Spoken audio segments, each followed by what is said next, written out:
Wow, it's hard to believe, but it's the last session of the day. C'est vraiment difficile à croire, mais nous voici à la dernière séance de la journée. Over the past 2 days, we've heard from industry leaders, thinkers, and experts on a variety of topics and issues. We've looked at our present, and we've gazed into what the future may hold for the travel and tourism industry.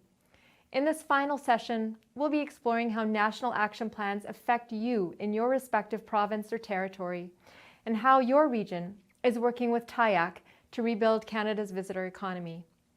Lors de cette dernière séance, nous étudierons comment les plans d'action nationaux vous concernent dans votre province ou territoire respectif et comment votre région collabore avec l'AITC pour rebâtir l'économie touristique et l'industrie du voyage du Canada. We hope you enjoy these regional sessions. Hello, everyone. It's great to see you all. I'm Craig Foley. I'm the CEO of Hospitality Newfoundland and Labrador, the Provincial Tourism Industry Associations.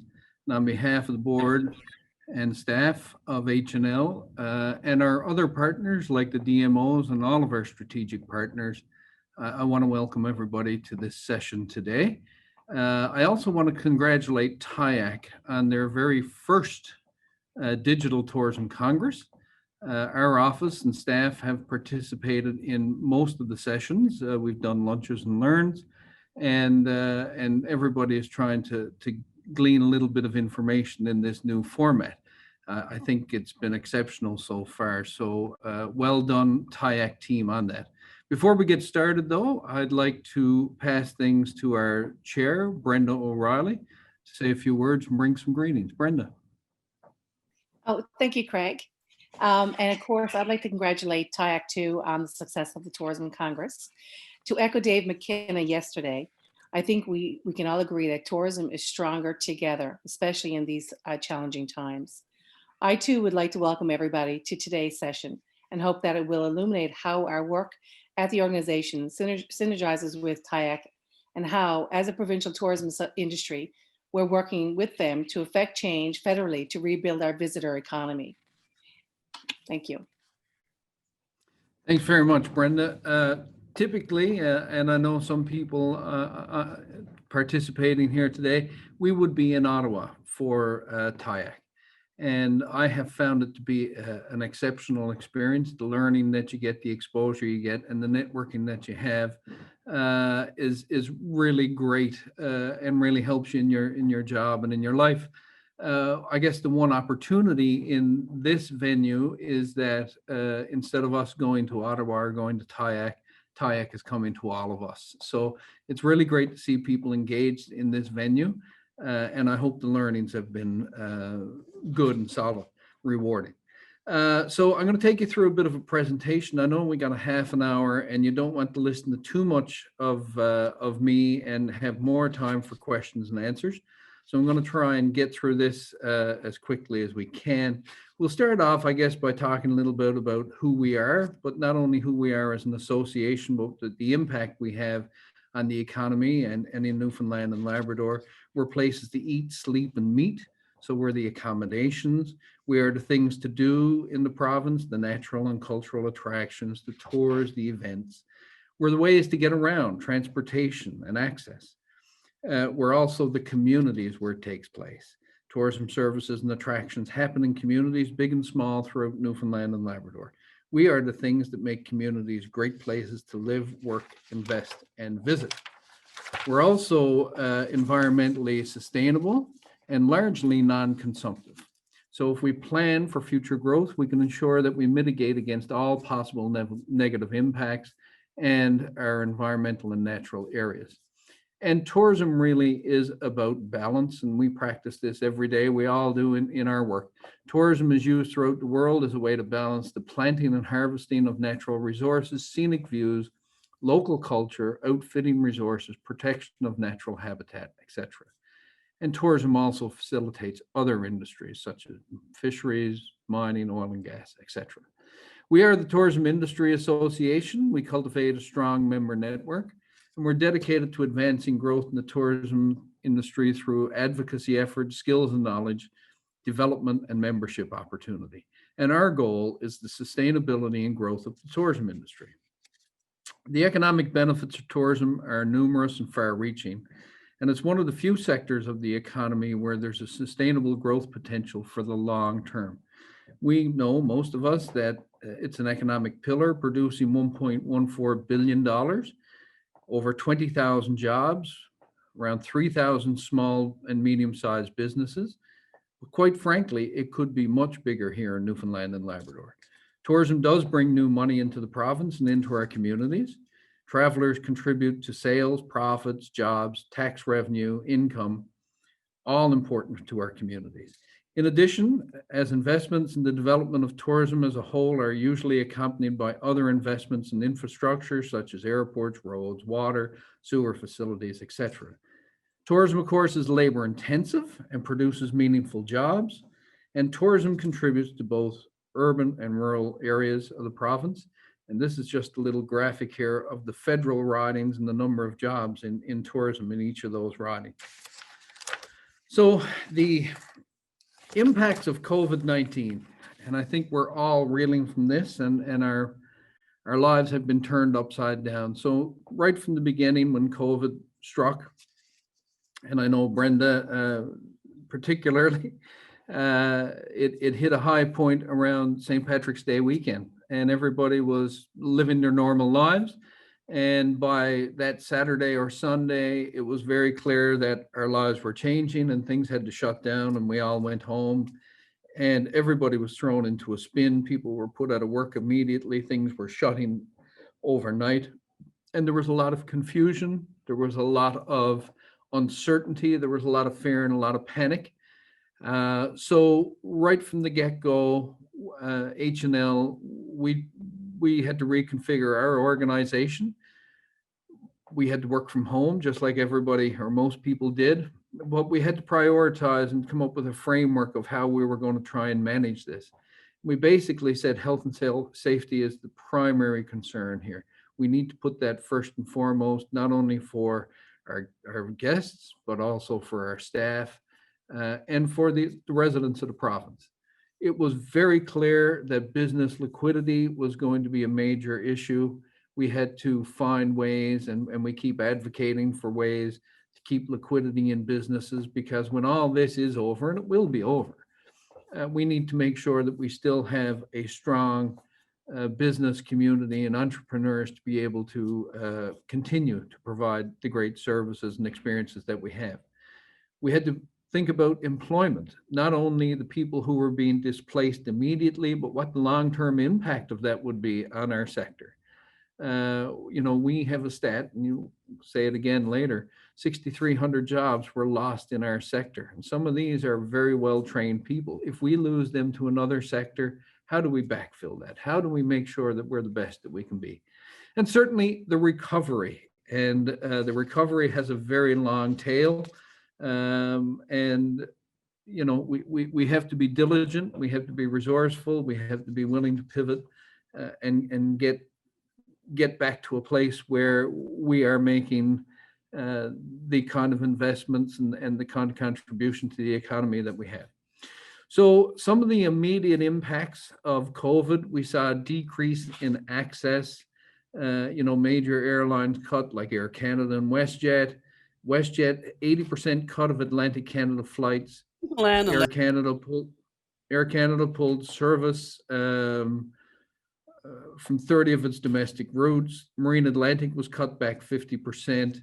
Of course, the Argentia ferry didn't run.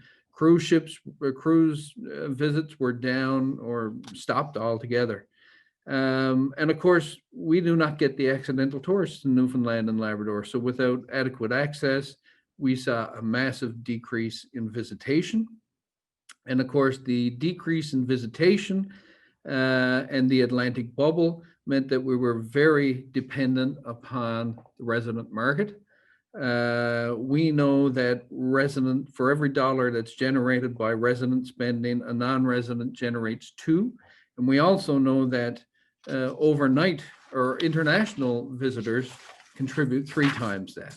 So with the decreased visitation and the reliance on resident visitors, it just is not enough to sustain our operations to keep us going. We saw decreased occupancy and capacity because of public health restrictions. And with those increased reductions in capacity, the earning potential wasn't there again. So you get this compound effort. We saw increased business expenses right from the get-go. So around safety concerns, there were new challenges. PPE we had to put extra training on, we had to have extra cleaning measures, which really meant more staff to perform these duties. So the net effect was less revenue, but an increased cost. And to try and make that up has been a real challenge and a source of major stress for our industry. Business liquidity, how do we keep some money in these businesses? Some of the things we've looked at are the municipal taxes, fees. Insurance is one, and I'm sure I'm not going to tell anything new to anyone on this call. I've had reports of anywhere from a 25 to a 300% increase in insurance premiums this year. Those extra costs are coming at the very worst time. There's also a 15% that's added to those insurance costs in Newfoundland and Labrador. Rents, mortgages, loans, permits, all these things continue to be payable, but without revenue to do so. Job losses, again, we saw a 29% loss in the workforce. That's 6,300 jobs. That's 6,300 families impacted. And of course, consumer confidence. We saw everybody very concerned about their health and safety, and that's a natural thing. In the very early days, we probably all remember the media around, foreign license plates being in town and things. They're natural things for us to experience, but the resident sentiment was to stay closed and to keep things safe. So it's had a real impact immediately on our businesses. So what are people saying? We did some research. We've actually done 12 research pieces, I think, of the industry, but the one looking back on summer of 2020, we do have some results, some telling results. 90% of respondents experienced a decrease in revenue. 66% of the respondents said CEWS or CEWS was very important and it needed to be extended. 55% of respondents open, but at reduced capacity. 75% said of the biggest risks to their business, not being able to access guests from outside the Atlantic bubble was the significant one. 70% of respondents said they would not be able to stay in business without access to government support. 75% of respondents said one of the biggest risks to their business is the loss of cash flow. And the majority of respondents don't foresee revenues returning to pre-COVID-19 levels until 2022 or 2023. So what do tourism operators need? They need eligibility for tax breaks. They need the extended CEWS. They need grants for infrastructure and PPE costs. They need increased access to government-backed interest-free loans. They need the tourism-focused aid package, and we're all waiting to see what the federal government is going to do in that regard. Discussion and information about returning to pre-COVID-19 operating levels. We need a plan for reopening our borders to the rest of Canada and eventually to the rest of the world. And we need a more positive and fact-based discussions around how we do open that. So our advocacy, although we focused very much on Newfoundland and Labrador, we're part of a bigger network, and that's part of what we're celebrating here today. We work with TIAC, the Tourism Industry Association of Canada. We also work with Restaurants Canada, we work with the Hotel Association of Canada, and we work with Destination Canada, to all of us working really together to try and find our ways out of this. So in relation to our work with TIAC, we've partnered on the Hardest Hit campaign. Everybody has been communicated with around this. And really, it is the mobilizing of our industry to be able to make influence with the decision makers, the politicians, and being able to bring our voice to them. So the top priorities of the Hardest Hit campaign were supporting employees through CEWS until the summer of 2021, we're asking. Making the business credit availability program for work for tourism sector through specific program changes that allow the program to be more accessible and quicker to access. Stimulating the tourism economy through the introduction of a dedicated tourism recovery stimulus fund. Recognizing the unique challenge faced by urban centers and helping attract new businesses by introducing the new business events recovery program. Incentivizing domestic travel through the Canada Travel Incentive Program. And of course, at H&L, we believe that based on a heavy reliance on science, health and safety, and public health guidance, we can ensure that Newfoundland and Labrador can benefit from the incentivized travel and these other opportunities. We continue to support the efforts of this initiative, and we'll work diligently alongside our partners to ensure more measures are taken to ensure the survivability and growth of our industry. So that's in the very immediate term. I think there's also the longer term of what we have to face. As we said, our industry has a great future once we get clear of this, and we are a major economic pillar to the province.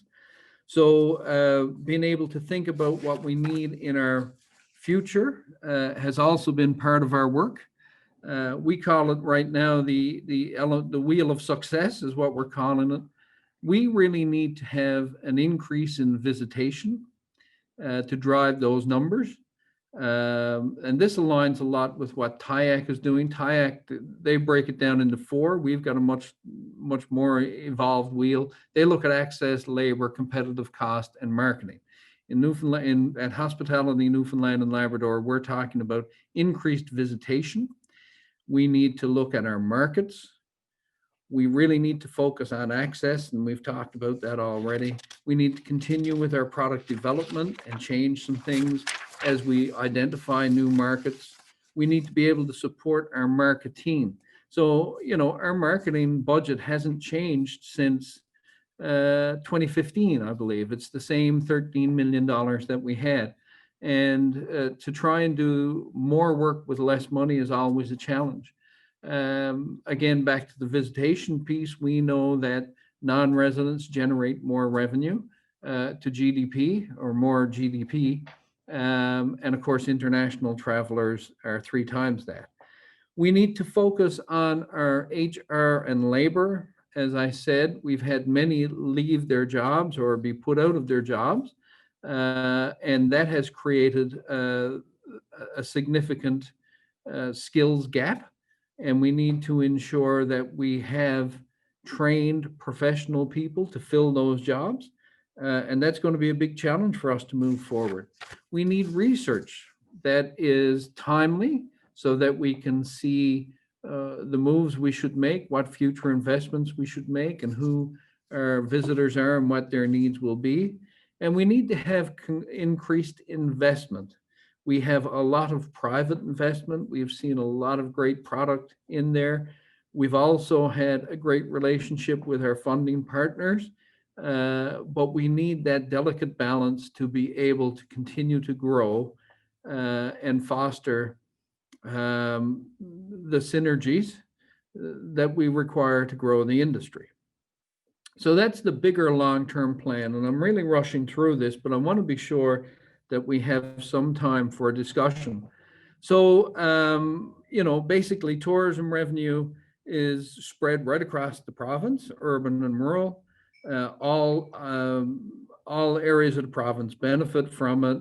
It supports who we are, our culture and our heritage. And it's really a source of our pride and really who we are. So on that particular end note, I think we need to move in now to a bit of a discussion where we can answer maybe some of your questions. Here are some of the feedback that you may have. or hear some of the learnings you have. So we're going to facilitate this through Brenda and Chanel.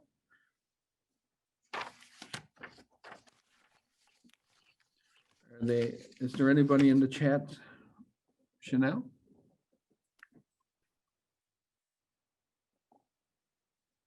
Brenda, perhaps if you had some ideas or thoughts on what we've covered?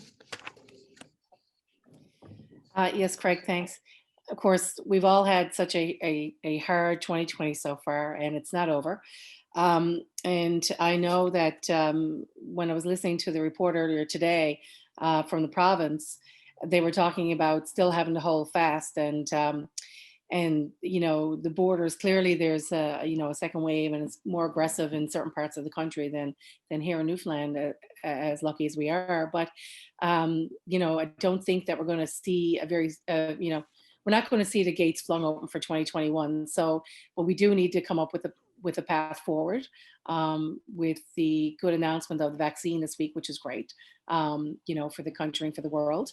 So in conjunction with the positive news of that, and then finding a path forward with the public health on how we can increase our visitation and increase our capacities within our businesses as well.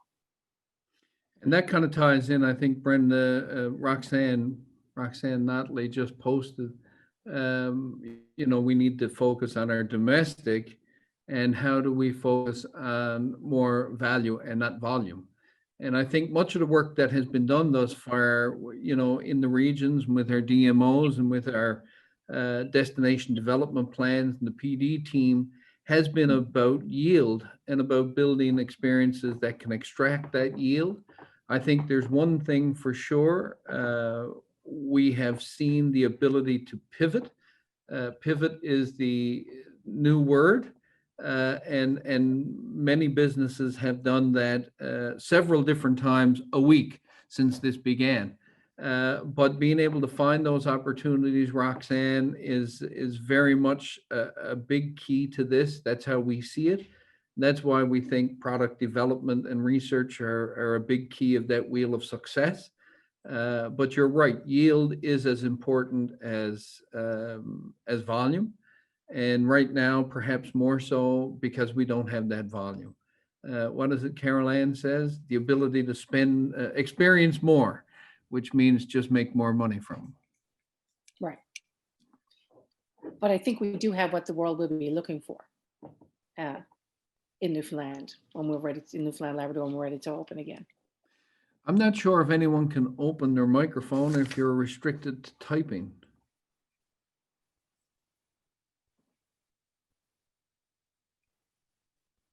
No microphone I'm being signaled to. Anybody else have any questions or comments? Please post them in the chat window. I thought we were getting one, and it turned out it was Chanel.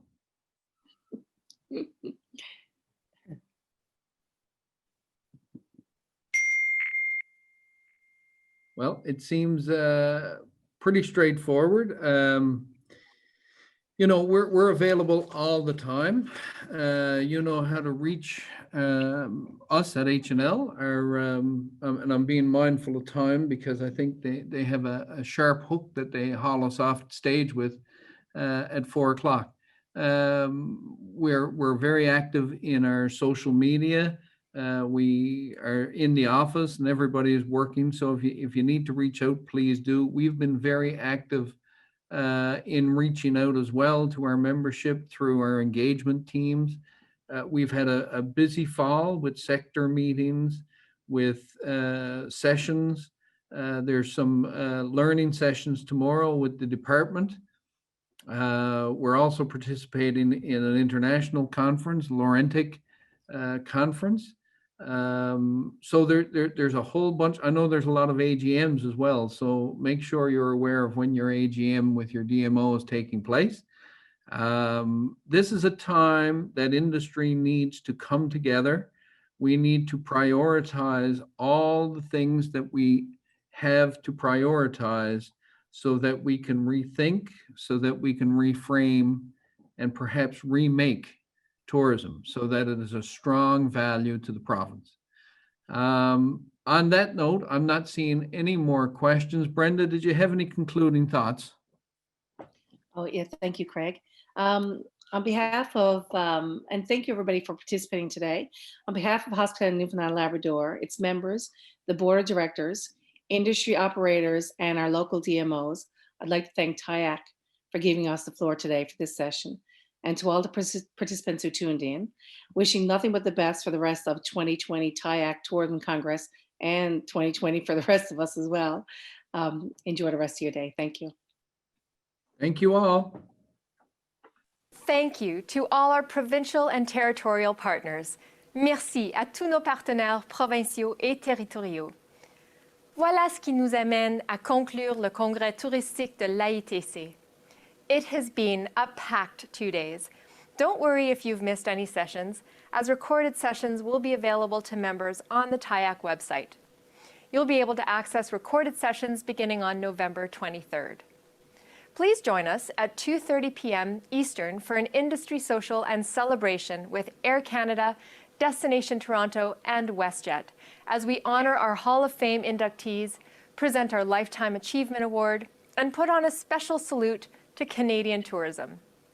Joignez-vous à nous à 14h30 heure de l'Est pour une activité sociale et une cérémonie organisée par Air Canada, Destination Toronto et WestJet.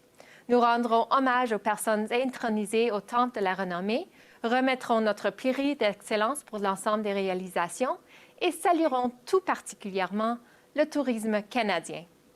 Merci encore d'avoir été les nôtres pour ce tout premier congrès touristique virtuel de l'AITC. Et n'oubliez pas le mot-clic, le tourisme compte. Thank you so much for joining us for this first ever virtual TIAC Tourism Congress. I'm Catherine Callery, and it's been my distinct pleasure and honor to be your MC on this very important Tourism Congress for 2020.